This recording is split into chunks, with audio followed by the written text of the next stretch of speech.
Oh, wow. Okay, welcome to Labs Advisors Live. Joe, where's the dance moves at? Yeah, Sorry about I that. came for your moves, Mikio. It's too early to dance. Oh, I hear that. Well, guys, welcome to a very special Labs Advisors Live. I'm very excited. I'm here with Mike Hilary and Joe McHugh, and we've got some fantastic content for you today. But before we get into that, I want to talk real quick about Slido, how you can ask questions and engage with us today. Chris Orsini's already asked, how can I be as awesome as Mike in the Slido? So go to slido.com. Stay in school, Chris. If you're watching on You your computer, can't. It's not possible, actually. you can use the QR code there to get right into the Slido, or you can go to slido.com, enter in 755127 to have your questions, comments, concerns, everything else show up on screen as we go through things. We'll be monitoring that as well and answering your questions, as well as a Q&A session at the end. But I do want to get back real quick to our fine folks that we have with us today. I'm your host, Evan Ransom from Nashville, Tennessee. With me today, my partner in crime, Joe McHugh. How's it going? Joe McHugh. I am from Connecticut, little state up in the Northeast, and I'm excited to be here. Yeah, absolutely. And our special guest today, our featured speaker, the one and only Mike Hilary. Well, hey guys, so good to see ya. For those of you who don't know me, my name is Mike Hilary, of course, and I'm a regional tech trainer for the Mid-American region. So that's Illinois and parts of Indiana and Wisconsin. Don't know who drew the map. And I'm also a maps technology coach. Right on. And Mike, you got a special presentation for us today. Tell us a little bit about that before we dig in. Yeah, so I come across this in coaching and in working with the agents in our region. And by far, the number one question I get is, what's going on with teams? And how did I not make this work? And so I wanted to talk with you guys today specifically on, what are those like 5 big mistakes that teams make with command? And so we'll cover that for the first 10 minutes. So rainmakers, that's for you. And then the last, 50-ish minutes, we're going to cover how to fix them, right? So for those of you director of ops, those who run the actual team, that part's for you. Right. Does that sound pretty fair, guys? Right? I think that's pretty accurate. And what I'm hearing you say is if there are rainmakers on the call, go run and grab your admins now, drag them in here so that they can be here for the second half of this stream. Yeah, and I really wish I could see them on camera doing that. Yeah. Right. All right. Well, good deal. So one more time real quick. Again, slido.com. Slido.com will get your questions on screen. Slido.com, our number is 755127, or you can use that lovely QR code. But I am switching over now so we can have a look-see at what Mike has prepared for us today. Ooh, so pretty. And Mike, your presentation is locked and loaded, and it is beautiful. Cool. I figured I'd go with, some command colors. I actually stole this template out of Designs and repurposed a lot of the elements in Google Sheets. So all of this is command driven. I'm just presenting from Google Sheet or Google Slides, which is a killer product, right? We all have that with it. So we're really all in the family on this one. Yeah. I didn't have to pay for anything. So, all right. If we're playing the Family Feud version of this, right, I got to go to the 6 personal perspectives here, right? You have to be very purposeful when you go to move your business into any system, right? Let alone a platform that's going to handle your CRM, your marketing, your communications with your clients, your transactions, your documents, your referrals. Am I missing anything? Right? Those are kind of the big things. Designs, yeah. Right. And so, campaigns, right? So your social ads, your emails going out, right? All that stuff. Because a lot of teams have cobbled together their own solutions, right? And so when somebody decides to actually, hey, this might be a good idea, here's the number one answer on the board, right? Nobody owns the move. Have you seen this happen, guys? Where the rainmaker's like, hey, we're going to do this. Great. Yeah. Now what? A lot of pull the trigger and let's find out what happens. Right. A lot of, ready, fire, aim. That is not how you should be treating the core processes of your business, right? I mean, we can look at most of the crazy misfires throughout the years, right? Like New Coke. What else? I mean, what's something more recent than that, right? Wasn't it like the Volkswagen ad around like April Fools, Oh, I'm not sure. What was that one? right? Like they're I going don't know electric. that one. So Volkswagen is putting out electric cars, right?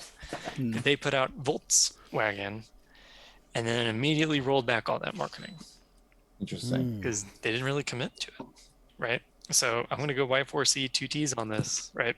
Commitment in all things means like actually committing to seeing your project through. So that's number one, right? Number two. Oh yeah. How many teams do you know where everybody logs in as the rainmaker? Lots. Yeah. Right.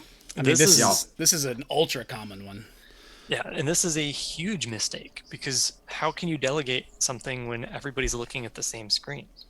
It's hard to keep everybody focused in their, respective lanes, right? And so you want to make sure everybody knows their role in this process. And so, Well, that's kind of like old habits die hard, right, Mike? Because Right. when you buy, like if you wanted a 10-person seat on top producer, that's an expensive venture, right? But Yeah. we don't have that same problem with command. yeah, it's not like you're paying per seat, right? Yeah. I also see this one come up as like a quick workaround to one small process problem that creates a lot more long-term process problems than it actually solves in the short term, but does quickly get them through what's on their plate right now, today, right? Right. Yeah. And then doesn't set up for scaling. That's the biggest piece. Yep. And I think it also ties back to number one, which is not on the move, right? So you're trying to solve problems by doing this, that because you didn't start in the beginning and really work things out from the get-go. Yeah, and that's huge because this is, in many cases, this is a team handling hundreds of transactions, dozens of transactions, right? And so we know a process that works, and if it's all under just one person, man, that can be rough. Number three, and this I think is also symptomatic of 1 and 2, is it went ready, fire, aim, right? We're missing those key steps in the setup process that allow you to save all the time on the back end as you actually use it, right? Imagine having to like reassemble part of your car every time you had to drive it. And this is indicative of any system. This is not even, I would say, this is not even command exclusive at all. This is something, when it comes to databases, that work you put on the front end, if you skip it, you're gonna pay for that work in the long term. Put the work in now to save yourself tons of time in the future. Right.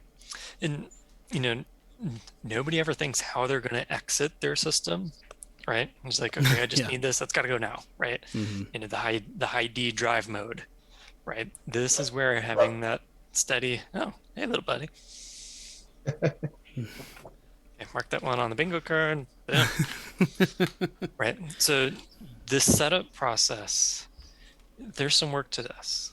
This is, this isn't a cookie cutter thing for every team because y'all run very unique businesses that just happen to be close to the MREA model in a lot of cases. But, in my, how many have I done? Like the last 160 tech audits I've done, I've yet to find an identical tech stack between teams in this region. That blows my mind that we've all come up with a way to do this. I would say the same in Nashville as well. Yeah. Absolutely. And so, most people, when they go shopping for a tech system, they don't do their own homework, right? They go off of what some celebrity influencer guru says, right? You're like, hey, this works really well for me. And they forget to ask, does this fit what we want to do? Right. And then they get mad at the technology because it didn't fit what they wanted it to do. And they're trying to fit, a round tennis ball through a square block. Mm-hmm. Absolutely. And this isn't even tech related, right? Like, you got to do this with your business model too, right? I think this one's especially true especially for teams that have a system somewhere that's not in Command already. Mm-hmm. They didn't have something set up inside of Command. They might be using Command for opportunities for their compliance in their market center, but they've got Sync over here, or they've got Boomtown or something like that, and they've developed all their day-to-day processes in that other tool. And then they come under Command to kind of go, okay, well, does that process work the same way over here? What we're trying to do, is that even a thing over here? And should we do this if that process is, a key integral process that can't be changed, then is it the right tool for you? Right. And you got to figure out your system first before you choose your tool. And now, Mike, in figuring out that system, you threw out a term there that everybody might not be familiar with, and that's tech audit, right? So when you do a tech audit, define what that is and who should they be reaching out to do those tech audits? So a tech audit is somebody looking at how your business is set up from a technology perspective and all the different tools you use. The goal of that conversation is to figure out how to make you more efficient or more profitable. Gotcha. Right? Doesn't matter what the tools are, and in many cases, it's kind of a hot mess spider web, right? It's like, oh, well, we do contacts here and we market through this, and then we pay for something else here, right? And this is really the fragmentation of the market.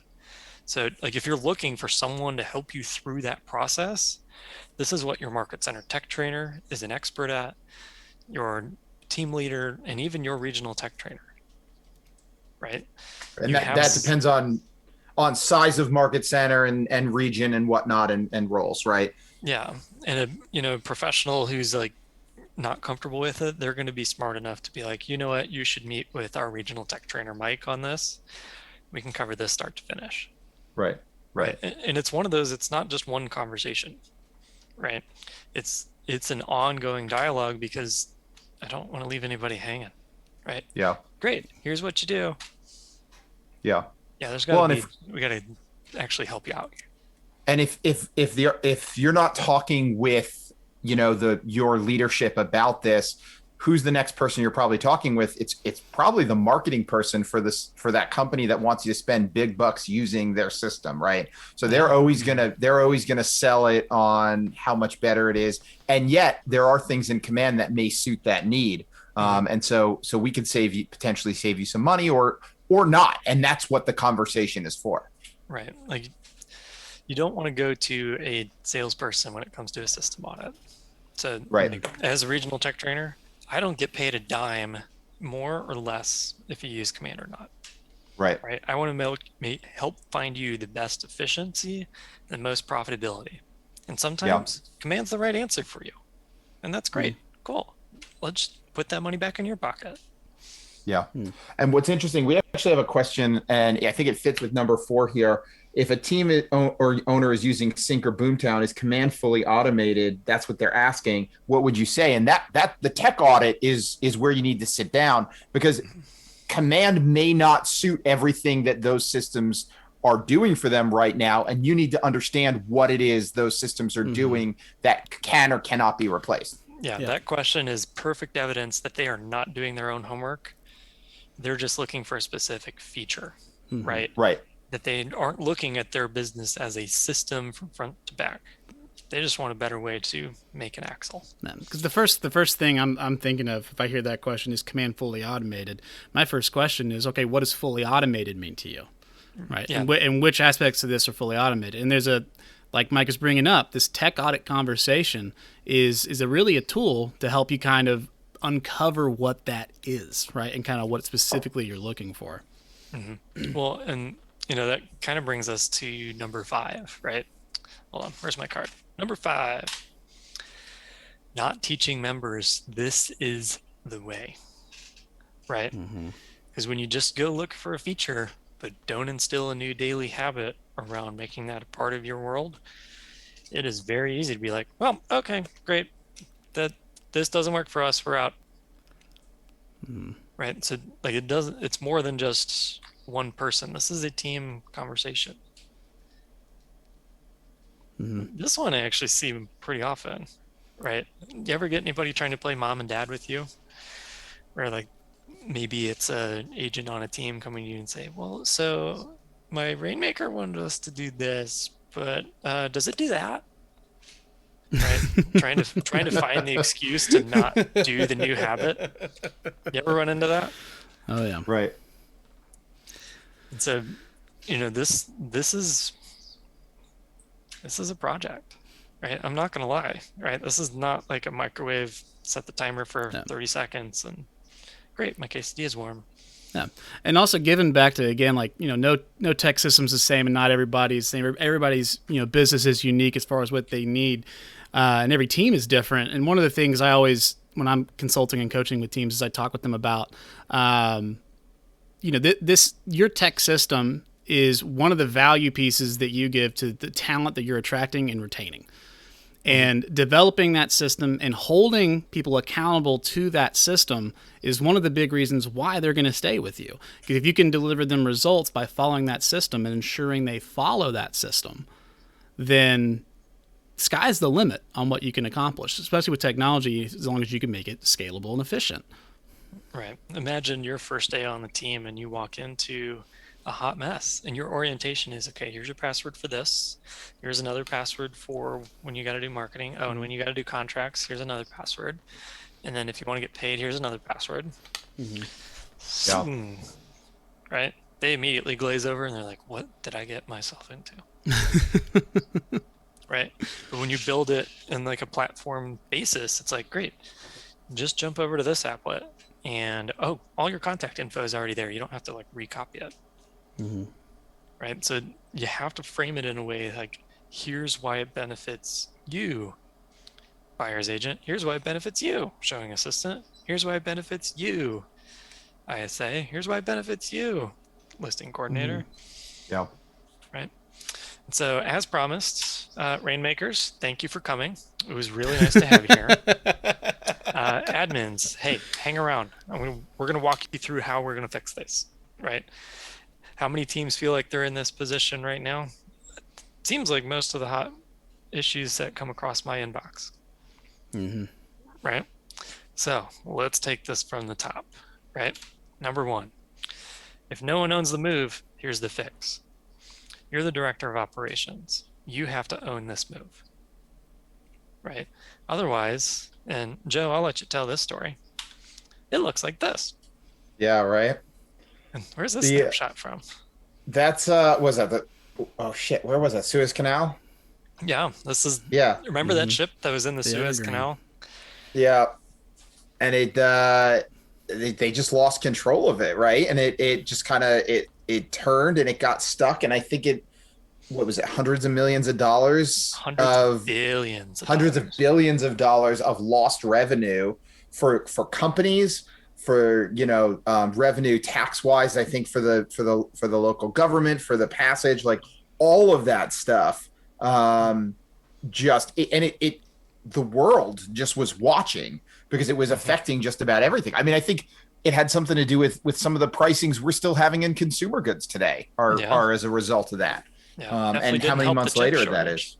Yeah, no, absolutely not. Right. And so like to get something like this unstuck, right? Somebody had to take control of the situation, right? Because you see here, how many boats are on the actual screen? If you want to count, it's like 10. 10. Okay. Right? I'll take your word. Because if you don't see the one behind it on the right, you may be short one. Yeah. Right. So like when the systems process runs aground, who takes control? Yeah. The director of operations, right? And so it's not too late, right? And so, when you actually plan this out and execute it and adapt as you need, this can actually be a fairly painless move. Well, and I like that analogy too, Mike, right? On a deeper level, because if you think about that, the Suez Canal is your sales pipeline, right? If you don't own the moves, and now command, which is supposed to be the thing that helps you, is what's actually gunking up your pipeline, that's a problem. But if you get in there and you own it and you make sure everything's right, that ship's going to pass right through. You're not going to see a huge effect on your bottom line, if any. Yeah, and in fact, you shouldn't feel it in your profit and loss at all. And the fact of the matter is, for admins, this is an opportunity to showcase extreme value in two ways. One, to cut costs for your team, and to increase, potential growth over time in a new system. Yeah, and you want to put together a plan for this, right? There's got to be those milepost goals, right? Like, great, I made it through this lock. Okay, what's next? Great, I made it through this one. Because your speed of adopting the move determines your success. The slower you go, the more frustrated people become because it starts to look like this. Yep. Well, and also the less you clear you are on the path they're going to take, right? That's also a problem too, because maybe if you have one buyer's agent and you just tell them like, okay, yeah, we're using this now, you might be able to get through it fairly painless, right? But if you have any level of transaction coordination, admins, multiple buyer's agents showing assistance, if you are not crystal clear on what that path looks like, it's going to turn into a mess, right? Because to quote you, Joe, garbage in, garbage out. And that is, I'm quoting a programmer somewhere, right? That's an old tech term on database programming. You get credit on this, Joe. Yeah, fair enough. And yet the concept is like, I see people, they come to me like, all right, I uploaded my database, what should I do now? And so they show me their database and I look at it and not a single contact is properly tagged. So it's like, well, what is this person? Oh, that's an agent. What is this person? Oh, that's a somebody I'm never going to talk to again. I'm like, okay, we have a lot of work. We got a lot of work to do before you go there. Mm-hmm. So at what point are you doing the work to clean up your database? I actually think if you get it into command and now you're going to do the clean database cleaning, you've already put yourself in a tough spot. If you're going to be working like whether it's in your old system or even Excel, I love Excel. I'm an Excel junkie. Mm-hmm. To clean it up, tag things properly and then upload them so that everything is organized and ready to go so that you can just dive right in. You're going to be 10 steps ahead. You're going to be 10 months ahead because then that process of cleaning it up is already done for you. Right. And it's like moving into a new place, right? Yeah. Right. If it's squeaky clean and the movers knew exactly where to put your couch and your lazy boy and the TV, how much easier is it to just start living, right? Yeah. Versus not labeling a single box, throwing anything into a box just because you're in a rush to make the move. And then, they back the truck up. Where do the boxes go? Well, I don't know. Yeah. Okay, well, just put them here. And I truly feel this is one of the most important steps. Even if you're not considering command, if you're not considering, anything that we're talking about, if you're just managing a database, period, this is like priority number one to go in and clean the database out, because you could take good clean data and put it in any system that would work for you, and you're going to have a much easier time adapting to that new system, whether it's sync, boomtown, command, you name it. Like it's Do you know why teams switch systems so often? I would bet because they're offered some magic bullet that the last system doesn't have. They didn't use the system they were in very much. They became disillusioned, got sold on a new one. That, and every time they changed their database, their business went up because they had to call and verify all these people were still at this email, at this phone number, at this address. Oh, by the way, I'm looking to buy or sell. That reminds me of this. But I can't think it was Famer Union or Mega Camp, but Adam Hergenrother was speaking, and he was talking about how over the course of their team's history, they've changed CRMs like 9 times, and they love it because every time they made a bunch of money.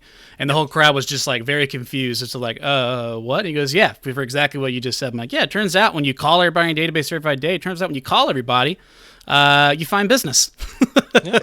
Shocker. Crazy how that works. They tell you stuff. Which is, it's like, just do it, right? Just start with that. No need to switch a system. But Evan, I think a story that hits a little personal. You actually help people transition into command, right? That's something you do as a part of your role. Yeah, and you had your jam. You had a team actually say that you help them find business because of how you help them organize their database before they even put it into command. You want to talk about that for a second? Yeah, one of the first things I do when I'm working with any team is write in on this line about organizing data and tagging, because of how much more efficient you can be when you got organized data using filters and bulk actions. The amount of scalability you get from that is absolutely insane. And one of the teams I worked with recently, they let me. They had. I was talking with them about it, and they had this really great story where they were like, "Hey, so we decided we were going to text everybody in our database that we've ever bought a home with, where they used us to buy the home, and we texted them all, hey, you're looking to sell that home in this market and take advantage of how things are. I may have a buyer for you." And they got back into conversation with tons of people. They said they were texting all night long, got listing appointments out of it. And the key part about it that I love about the story so much is just thinking about doing that and doing it took them 5 minutes to execute that plan, because they already had everything organized. They didn't have to go through each contact one by one and determine if they're going to text them, pull up their phone. They just filtered by, hey, who have we bought? They did the work, and they have all their addresses, and they just did send a bulk message and send out that singular message out to everybody that was applicable to. Ding, and that's why you organize your database, kids. You have 7 listings sitting in there right now that are just waiting for you. Mm-hmm. Cool. Here's the other piece of this, right? Is you have to earn the right to be creative, and it happens after you set your foundation. Let me ask you this. Have you guys ever seen a construction company get creative on how they pour concrete foundation? If you ask some people in Nashville, some of them might say yes, but... Right? But there's a reason you pour a foundation before you build the house. Right? And it's because you need something stable. There's this show on Discovery Channel now called like Homestead Rescue or something like that. And I was watching them. So they're at this property out in, middle of nowhere, Idaho, right? The family wants to live off the grid. Well, they built their own cabin and they built a second story on it. So when the construction crew came in, all the contractor had to do was just gently push on the wall and the entire house moved. Right? And so what they had to do is they had to cut holes in the roof and drop in a giant log that was planed straight to be the foundation, and you could really see how off the line it was. It was crazy. That's concerning. Right. So once you have these foundations in place, then you can text your entire database, say, hey, you looking to sell that house you bought a few years ago? Yeah. Right. And the other thing I'll add on to that too, without that foundation, you're forced to be creative. And that creativity, when you're forced to do it, is not fun. It's super painful, and it's not very effective. Yeah, because how do you know it's going to work? It's going to take you a ton of time, and how do you know you're hitting everybody you need to be? Yeah. How do you know you're hitting people that you shouldn't be hitting with that particular message? Right. How many oopsies? So many. Okay, so problem number 2, right? Everybody logging in as the rainmaker. Here's the fix, right? You have a roster, right? You have people. We have to make sure they're given the right roles and permissions for them to do their job. All right. If everybody tries to wear the same pair of shoes, guess what? Those shoes get worn out pretty quickly. And chances are they don't fit everybody. And this is solving the problem of everybody logging in as the rainmaker. Right. And so Teams is specifically designed so everybody plays their own part. Right. So this part is my recommendation, right? Do your homework on what each of these permission sets do. So Rainmaker, you're automatically unlimited, right? You have full control over the universe. That is your Teams account, right? You can assign unlimited permissions to other people, but chances are, after you read through the list, your admin and operations team, and I know I mixed up an ampersand and using the word and, right? You're going to give them enhanced permissions, which basically gives them the right to do everything except fully export your database, which means take it with them, or hard delete any contacts in there. Right? And that's kind of a big deal. Mm-hmm. And so, right, for a listing and buyer agent, right, the whole reason they join your team is for that admin and operation support, along with the ability to work with the team to generate their leads, right? And so they don't need to be handling, okay, what are the types of tags we're going to be adding, right? How do we know this? Who's the other contacts, right? I don't need, Joe, if we're on the same team and we're both buyer agents, I don't need to see your contacts. You don't need to see mine. Yep. Mm-hmm. So that permission set allows us to do this, right? Yeah. And to add on to that, Mike, you're talking about doing your homework with that. And so folks know, this information is very easy to get. If you go inside a command, go into settings. Oh, Under that team manager. Hey, Uh-huh. yeah. Okay, so I'm in command land, right? I'm in It's settings. like he was ready for this. No, okay, so tell me where to go, Evan. All right, so we're going to go up to the general settings. Okay. And then under team management, Well, so where I would there's a little manage line my about team. that default account that I can't help myself but mention too. But We'll my cover gosh, that. yeah, we'll cover it. But so in here, if we go over to the top right of there where it says permissions, Okay.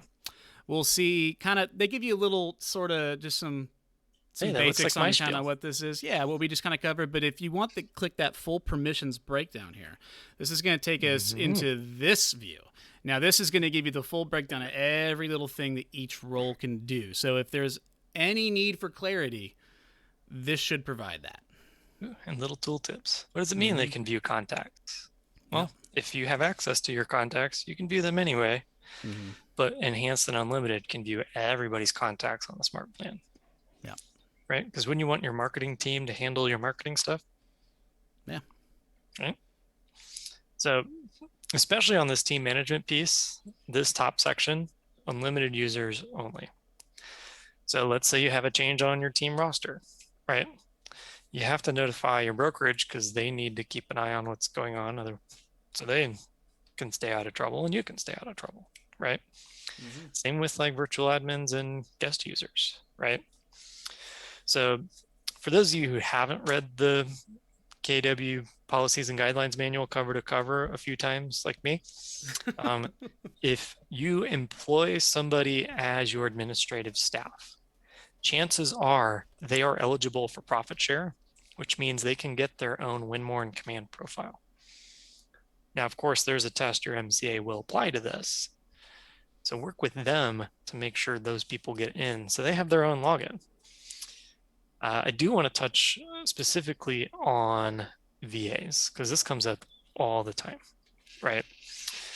So they're not typically eligible for profit share because they're not employed by a team, right? They're contracted, or they may even live outside the United States and Canada, right? Which means they cannot get a Win More profile.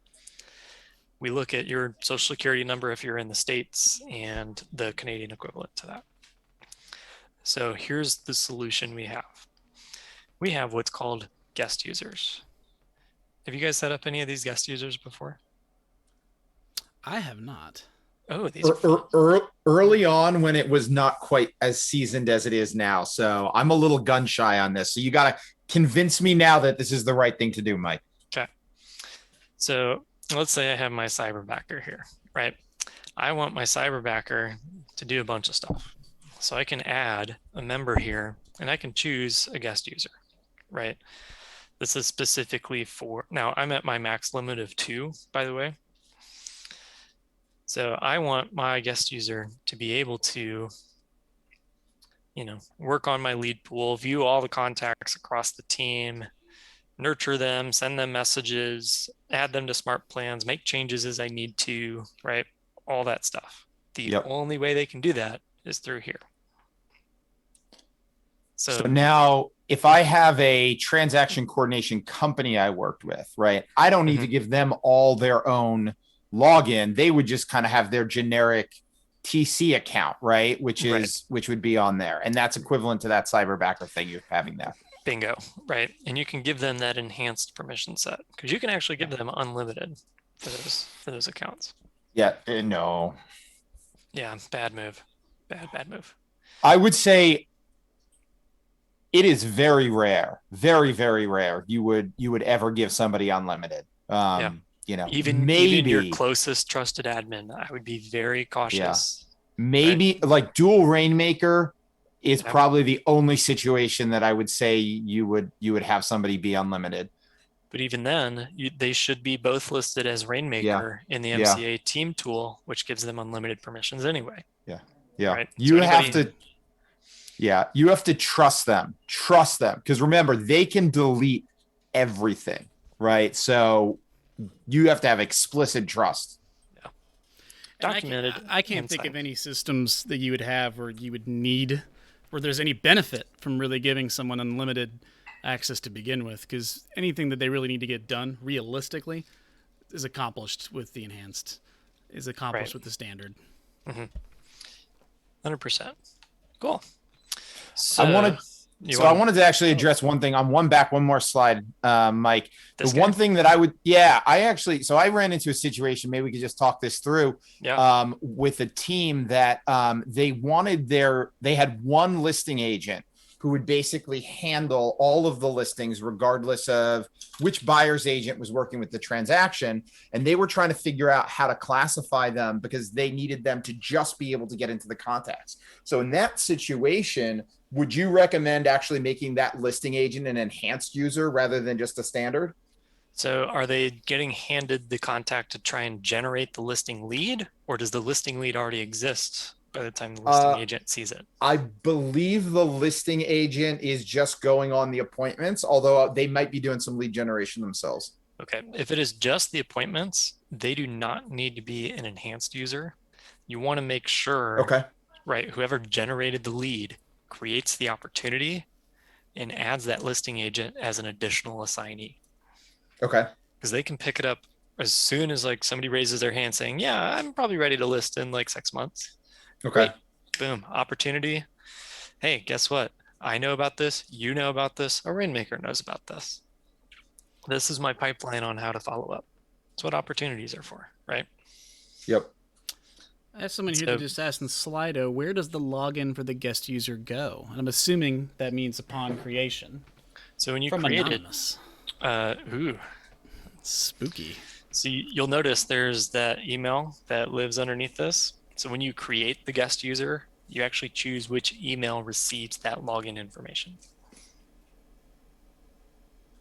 And so it's not creating a new email, it's just pointing it to one you already got. There we go. Cool, that's an easy one. I love those. Right? So, issue number 3, right? Missing key steps in the setup process. Well, there is an order. There is a path to success to unpack your business into your new sandbox that is the team account, right? We got to start with the foundation.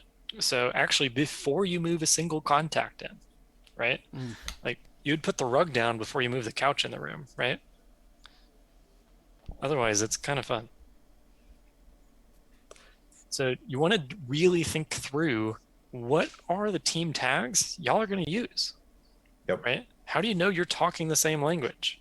Is it going to be buyers with an S, or is it going to be buyer singular? Is it going to be sphere? Is it going to be SOI? Is it going to be METs? Like, what do you guys call it? One of the first things I do with teams, and this is going back to that conversation that team before, is every single time we make a document.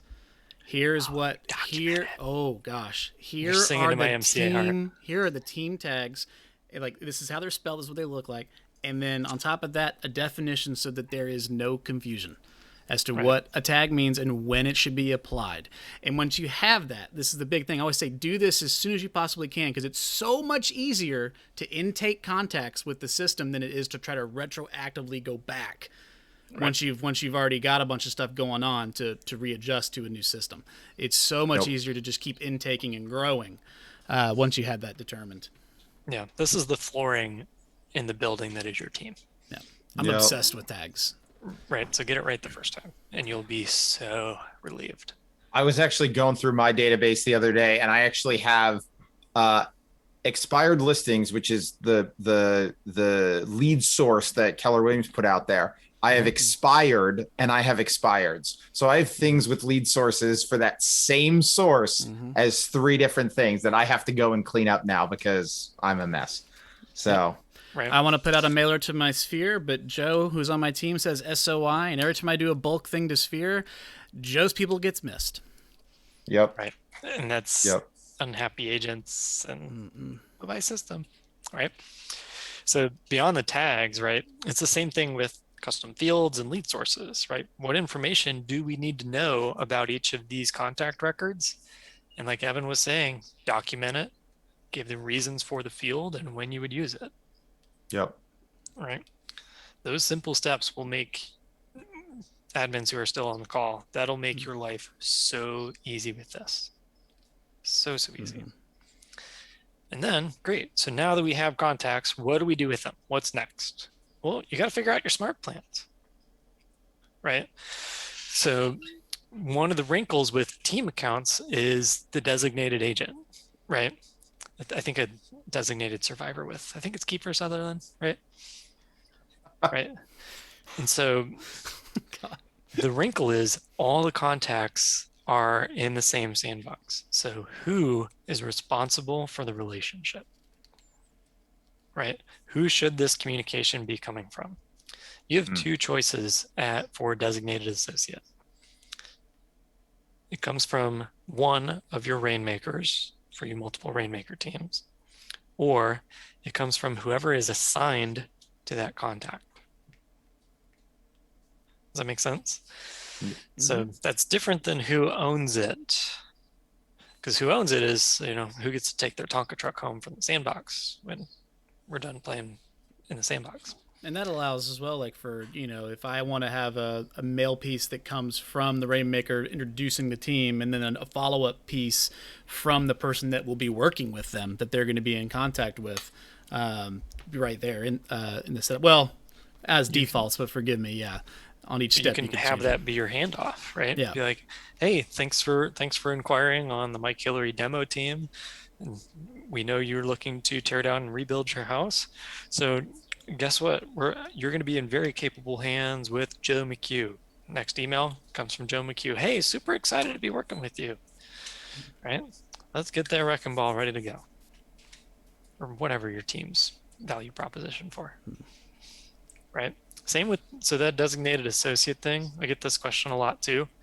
That determines whose Twilio account automatic texts come from and command emails come from. And the merge fields as well. Yeah, and the merge fields. Right? So then you got to have an exact plan for your ownership and assignment. Right? This is your prenup. Right? The most valuable thing in your database is the contact record. Who gets it? God forbid, knock on wood, God forbid your team ever dissolves. Who gets those contact records?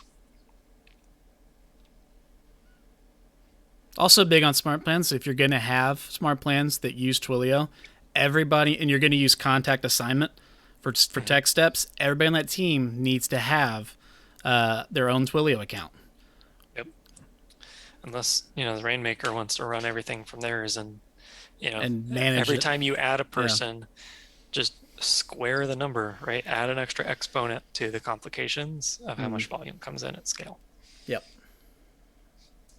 Cool. So that's before you move contact in, right? So let's make sure we're very clear on ownership and assignment and what's a collaborator, right? Because I get this question all the time. I don't know if you guys see this. So ownership, right? We covered who has the rights to the data. Right? Who gets to take their toys home at the end of the day? Assignment is currently who's the one person responsible, use my back pillow, for maintaining that relationship. When they call, who are they going to talk to? Who's doing the quarterly phone calls? Who are they getting their biweekly neighborhood nurtures from, or whatever market stats? Who's the one making the invite to the, drive-in movie at the ballpark? Right? So you can get one person to be assigned.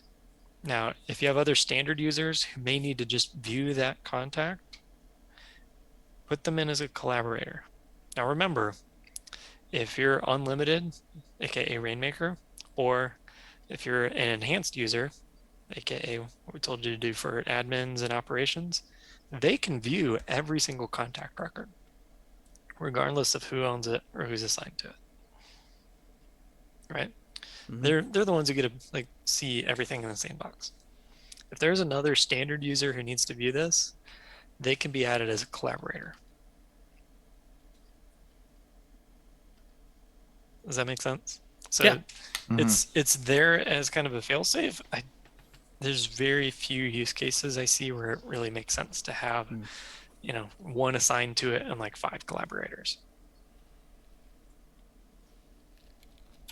Now, if somebody needs edit privileges, they're going to need to be above standard as far as quality, right? If you don't own that contact, you're going to have to be above standard to make edits. Okay. Right. But chances are, when we look at the traditional MREA 2.0 org chart, that's either going to be whoever owns it or one of the admin team. Yeah.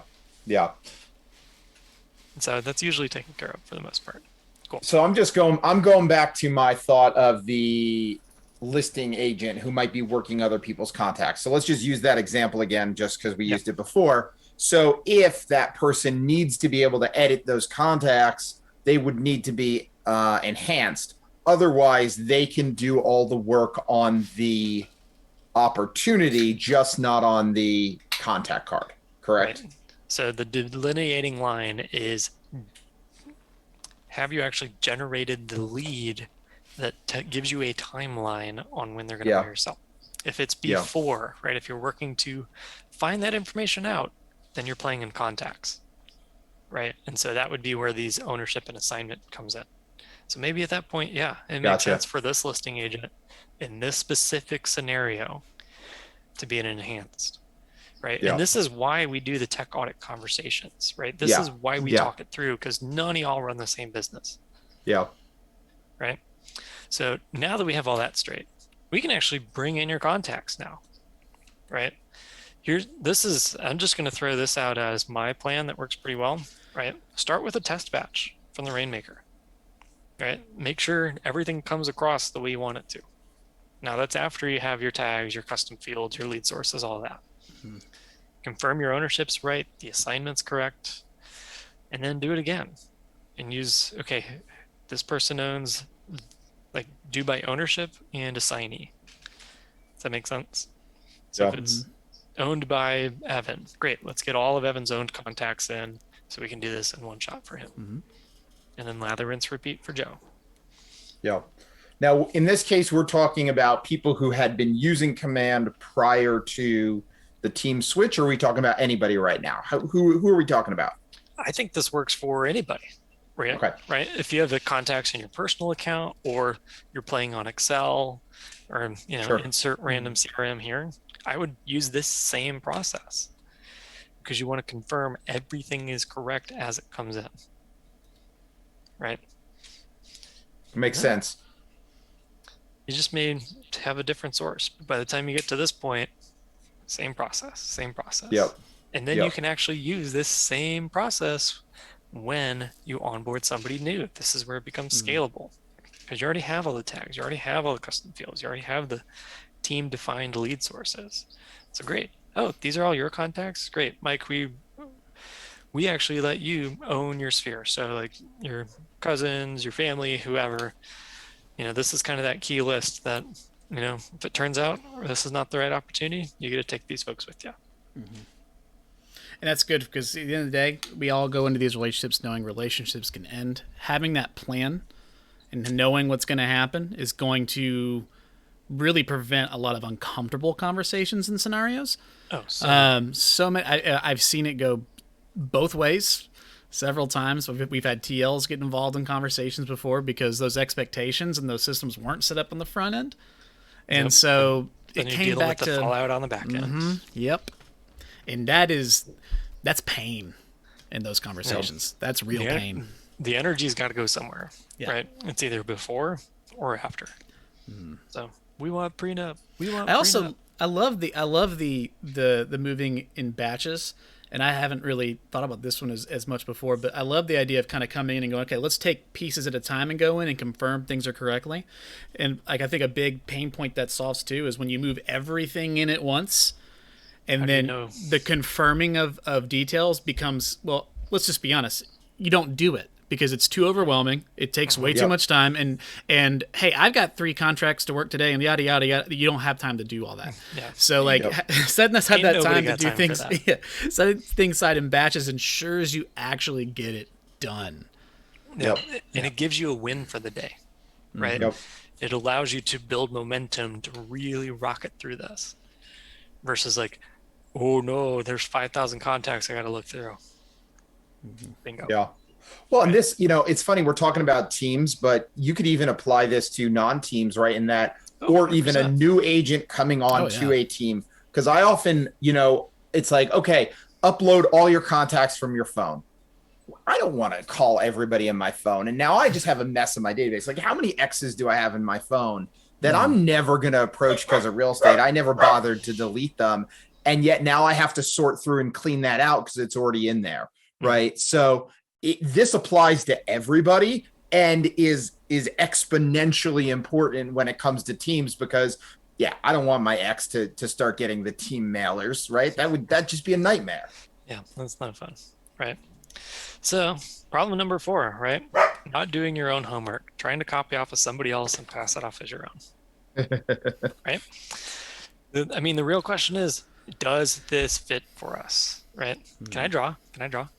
Go ahead. Yeah, draw. Ooh, all right. You guys see my little smiley You were so excited. You're like, if we said no, you would have just been heartbroken and left. Oh, I would have stopped sharing and this is game over. Yeah. Yeah. I get to play.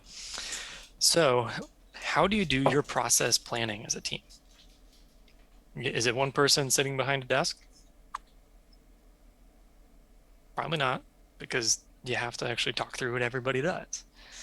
So this is the same way you work through smart plans, right? You got to start with mileposts, right? You have a starting point and you have an ending point. Think of it as like building little sections of Lego to put together. Hope I'm pointing at the right spot, right? And that's how you can put together like a little Lego rocket. So let's take this for example, right? I'm going to go into opportunities, and we had a listing appointment, right? This is where I'm going to start. The next milepost is listing goes live on the MLS, right? So what happens in between? So we go on the listing appointment, we get the contract side. Then what happens, Evan? Oh, we've got to get photos scheduled. Okay. Is that first thing that happens? Oh, no. Okay. What happens before we get photos scheduled? We'll put that up here. So we said we got the listing agreement signed, right? We did say that? Okay, cool. Yep. God, you're asking the wrong... Right, and this is why this is a team conversation, because no one person probably knows how everything works in this process. There's probably a few people who have their hands on this. Yep. And even like you might have 8 different agents coming from different sources. Like we say, a new agent coming onto a team or coming from a different team.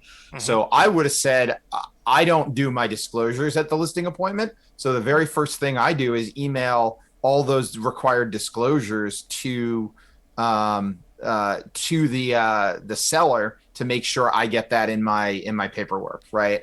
And usually there's some kind of other email, congratulations and something. I think that might be what you were going for. I don't know. Well, who knows? Okay, so you identified the who, right? So Joe, what do you do? Yep. You email disclosures, right? When does that happen? Is there a deadline for that? So the way I run my business, it's when I get around to it, but it should be within 24 hours. Can you actually? Yeah, I was gonna say, can you write that in there, Mike? When I get around to it. Boom. And then what's the next step, right? So what I'm modeling out here is how you can really break down your process. This is doing your own homework, right? Then once you have a map of how, a start to finish process, even if it's just a Lego piece, then you go pick your tech tool that helps you be most efficient at this or can help cut some of these steps out of your way. Right? That's what we're after with a system like Command, right? Yeah. So Photos is going to be here somewhere, right? And this is what I find a lot of the time is not everybody knows exactly how their business is really running, right? Now, if you're running a restaurant, you have to know every single place that food goes, right? If you want to pass your health department an inspection and still serve chicken, you need to tell them getting close to dinner. Right? And so by planning it out with the people who do that process, right, you're automatically going to make it more efficient because they're going to be like, well, this is stupid. Why do we do this step? Let's take that off of Joe's plate. Hey, just give us the contract, right? Give us the listing agreement. We'll send out the disclosures. Yep. Right? Because I'm tired of waiting on Joe for when he gets around to it. Right? This is how you can solve a lot of the communication problems that happen on teams. So I think the biggest takeaway here is don't eat at Joe's restaurant. I didn't know you had one, Joe. Right? There's something we can improve, right? And that's the idea. And when we look at number 5, right? This process planning session helps fix not teaching team members because you actually walk them through how things work, right? Yeah. And these are new habits, right? And they had a voice in how this habit goes. And so they agreed, this is the way we do this. Yeah. And you have to inspect these new habits because the same types of actions happen, but they now happen in a different way. How many, Mike, agents or teams, and be honest, like, I don't know, I see it in my market. They're what I call the guru chasers, which is every 30 days, they have a new plan on how they're going to make their business operate better. And every 30 days, every 90 days, whatever it is, they chase that next guru in their system, which is going to revolutionize how they run their business. I see it all the time. I can't wait to start Facebook ads. Man, I'm so excited. Oh, yeah. I'm gonna start farming now. Yeah. Right. Farm takes like 2 years to really get your ROI, right? Ah, man. Right. You can't be searching for that get rich quick scheme. These are processes. These take time to cook. This is good barbecue. It is worth it. It's good barbecue. It's good barbecue. I'm getting hungry now too. Thank you, Mike. I know. I figured I'd mess with you East Coasters a bit. You gotta throw the barbecue in there? All right. Yeah. Okay, so we covered the 5 problems and the 5 fixes, right? Right. If I have to sum it up in like one sentence, pump the brakes. Garbage in, garbage out. Oh, sorry. Yep. Pump the Slow brakes. it down. Yeah. Take it slow. Plan it out so you can go fast. Yeah. Right. There's a reason like you put your car in park to fill it with gas. You have to fuel it up. You have to get it ready to go before you can drive it off. Yeah. Yep. I don't know if you've ever tried driving away with the gas still in your car. You create a flaming hot mess. Well, it's funny because you made me think of those planes, right? Those tanker planes that can actually refuel while they're in the air. Oh, yeah. But if you think about it, the analogy still holds because think about all the systems and processes that need to be in place for them to actually do that. Yeah. So I don't know why my mind went there, but it absolutely did. Well, because I talked about refueling, right? Obviously, but yeah. Do you know how big the valve? Do you know how big the nozzle is for that? I have no idea. They have about this much room for air. Oof. While flying airplanes. Yep. No, that's Job I will never do for sure. Now, before we wrap it up, I do want to remind everybody real quick. We're going to head into a quick Q&A session. I'm going to throw back on screen again the instructions for Slido. Join us at slido.com 755-127 to ask any questions. Now is the time. Now is the chance. Or you can use that QR code with your phone to be able to quickly ask a question. Right now, there's really only one major question, Mike, that's on screen right now, and it is, how can I be as awesome as Mike? Stay in school, kids. Basically, you need to understand the MREA as well as you can, because this will help you solve it. So if you run into any teams that struggle with this, you got to know what they're looking for. And that either comes from experience or conversations. Right on. And I'm also, just in case anyone got confused with Slido, if you want to pop that question into the comments. I see we got a lot of people watching from all over. Fancy. So I know Mike did a fantastic job explaining everything, guys. I know, but I know there's got to be something burning in there. Let's let the delay, because we're Slido's a little different here. We got to play with that delay. Boop, boop. Yeah. So, right, and just something I've looked back on as I've met with a number of teams and agents over, this 15 months as being RTT after being 7 years as MCA. I find more and more, the higher you've climbed the 7 levels on the org chart, the more unique your business practices have become. Right? Which means they need more individualized attention. Yeah. So yeah, like a class like this is a great start to know what to dig into. But you're going to have to work with somebody one-on-one to really hammer this out. Absolutely. Right. Absolutely. Well, what did you guys learn today? I learned about the whole guest user thing. Honestly, I knew it was there, and I never really messed with any use cases where that came in handy. But now that I know that it can be applied straight with, you can make a guest user account and then actually give it permissions as well. To me, that's the piece I didn't know, that you could also control its permissions. So that there's some use cases that have immediately popped to mind. Right. So think of a solo agent, right? An MCA can create a team, and that solo agent still gets counted as a solo agent for awards purposes, because we look at how many licensed people are on the team when we do international awards, right? Key hint. So then at that point, I can add my VA as a guest user, and I'm still the rainmaker. Joe, what about you? What was your big aha today? Garbage in, garbage out. That's a classic. That is not mine. Would you take? I got to go watch Homestead Rescue to learn more about some crazy stuff going on in the Midwest there. Idaho's not the Midwest, man. This is like off. Sorry, I missed that part. That part. Oh, it's a really cool show. I just happened to catch it last night. Awesome. No, I mean, I think my biggest thing is that it's the same problems happen for individuals, new agents joining command as it is teams. It's just because of the size of teams and how big they are, it becomes that much more of a mess if you don't do it right in the beginning. So the same rules apply, and it's just how big it's going to affect you. So get it right early on.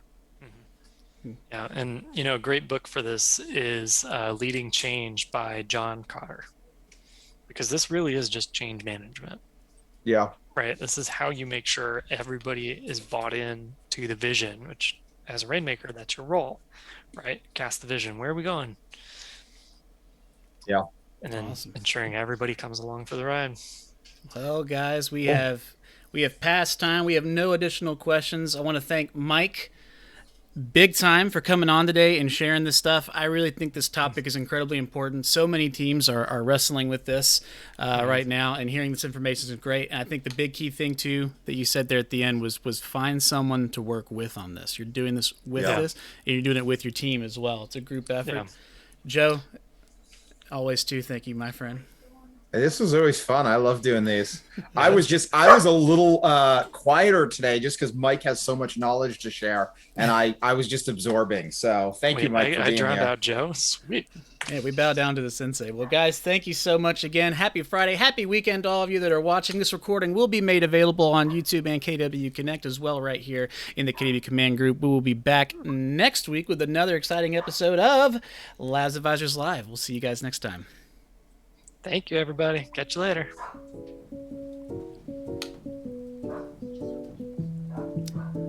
Oh, there's a music and a hot mic. Oh, we got a hot mic.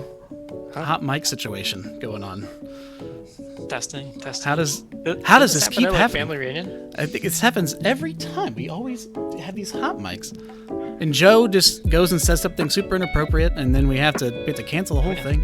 Then we have to cut it, and then the series is over, right? And then it's this whole like article on Inman. Oh.